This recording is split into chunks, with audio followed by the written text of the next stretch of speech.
Bueno, muy fuertes las escenas y los hechos de las últimas horas allá en Ecuador. Y para hablar precisamente sobre esto, vamos a platicar con Alberto Beltrán. Él es analista político, quien vive precisamente de primera mano esta situación. Gracias por tomar la llamada, por platicar con nosotros esta tarde. Muchísimas gracias, un abrazo fuerte desde Ecuador. Alberto, cuéntanos cuál es la situación en estos momentos y cómo ves las cosas, qué es lo que ha desatado y lo que ha llevado hasta este punto, pues lo que se está viviendo en el Ecuador, qué trae hasta aquí, hasta este momento, esta situación. Lo que vemos es una réplica más o menos de lo que sucedió en el gobierno pasado con el señor Guillermo Lasso. Y también vemos que puede ser algo parecido a lo que vivió hace casi 40 años Colombia. Estamos hablando de que el Ecuador, a ser ahora mismo uno de los países, o por no decir el país de paso de la droga, de la cocaína que se produce en esta región, dicen algunos organismos internacionales que cerca del 70% de la droga del mundo pasa por Ecuador. Entonces esto genera una economía criminal.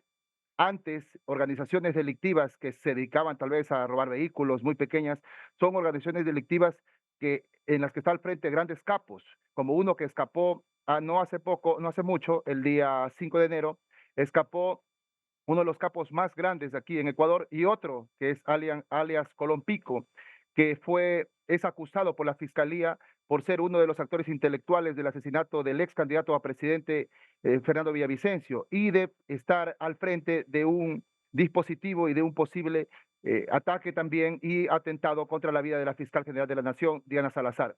Entonces, eso deja al Ecuador en una posición, al gobierno del Ecuador en una posición bastante débil, con una policía bastante menguada, bastante debilitada, debido a que en el 2008 se genera una nueva constitución que desconoce las policías municipales, como ustedes sí las tienen allá en México. Aquí no hay policía municipal, hay dos agentes que controlan un poco los comerciantes sin armas.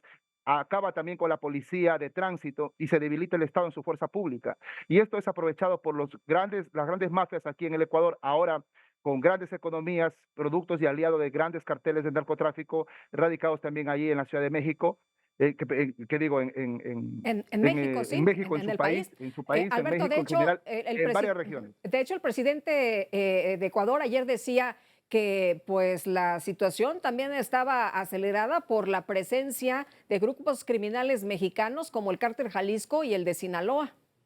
Así es, el cártel Jalisco Nueva Generación tiene aquí también un cartel Nueva Generación que son aliados a ellos, y tienen aquí otro cartel que sería el de los Choneros.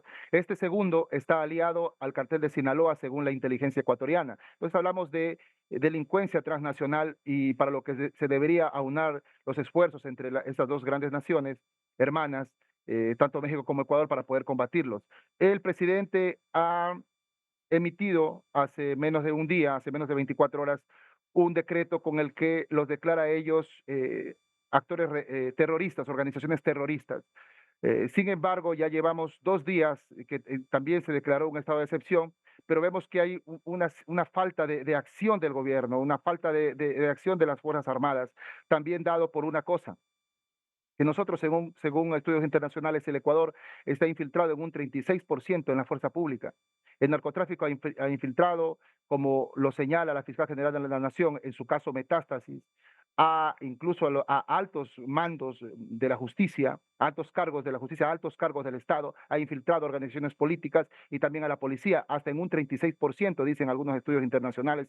Entonces, eso dificulta el accionar del gobierno. Vemos que se intentó trasladar a uno de los grandes cabecillas aquí en Ecuador, y ese mismo día, siendo prácticamente imposible de escapar de unas cárceles como esa que pasa alrededor de 12 puertas.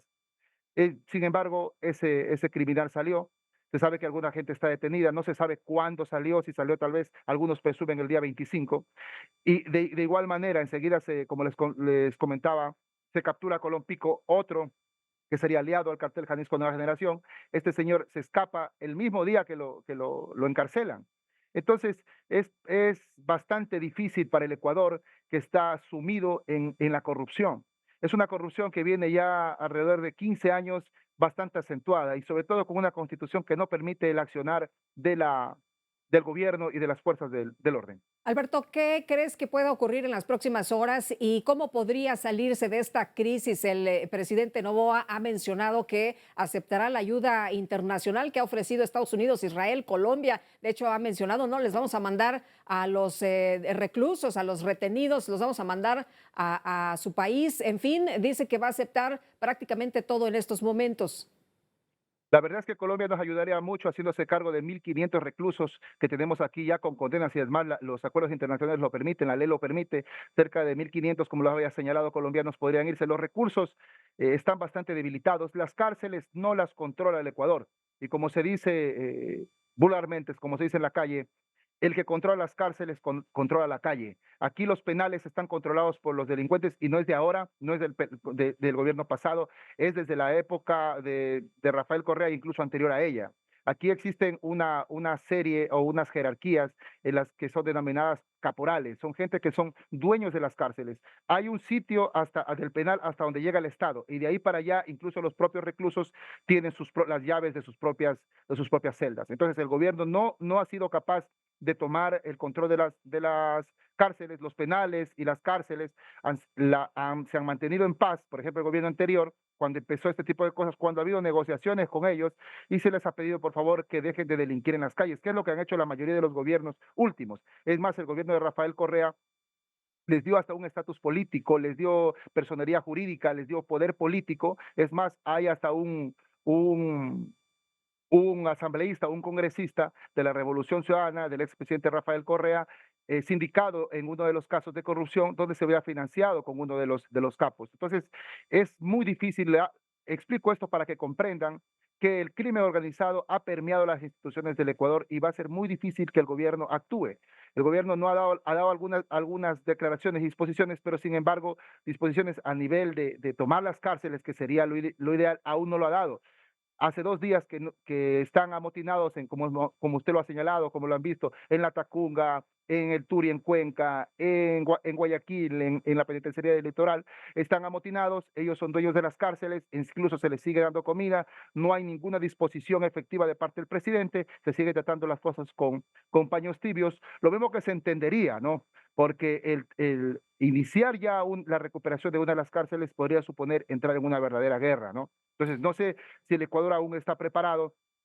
No sabemos tampoco hasta dónde alcanza el apoyo internacional.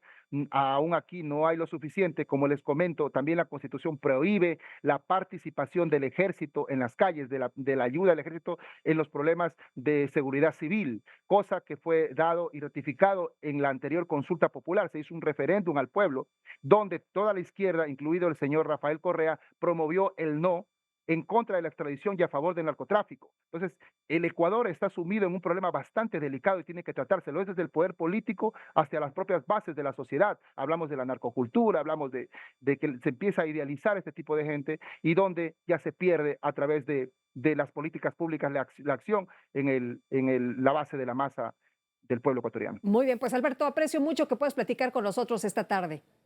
Muchísimas gracias. Hasta luego.